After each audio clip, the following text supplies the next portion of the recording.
Live from the world's capital markets, here are the latest financial headlines brought to you by News Factory.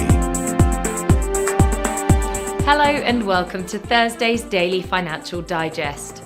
And here's what's making the headlines in the markets today. The Bitcoin fell 0.3% against the dollar in the last trading session.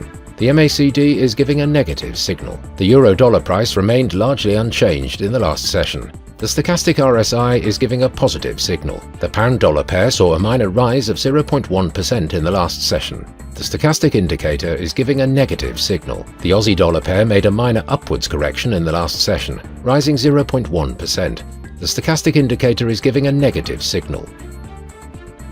And now let's hear what our chief analyst picked up for us today.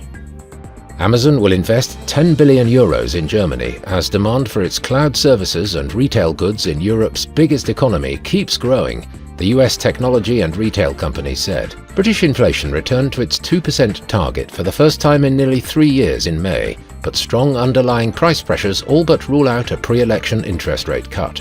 While Prime Minister Rishi Sunak welcomed the fall in headline inflation in May, it has likely come too late to turn around his fortunes in British elections on July the 4th. Stablecoin transfers have increased more than 16-fold over the past 4 years, which is being highlighted as a promising metric of mass cryptocurrency adoption.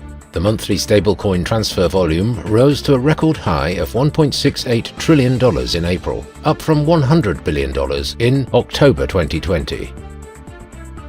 Those were today's major economic events. And now, moving on to world financial headlines.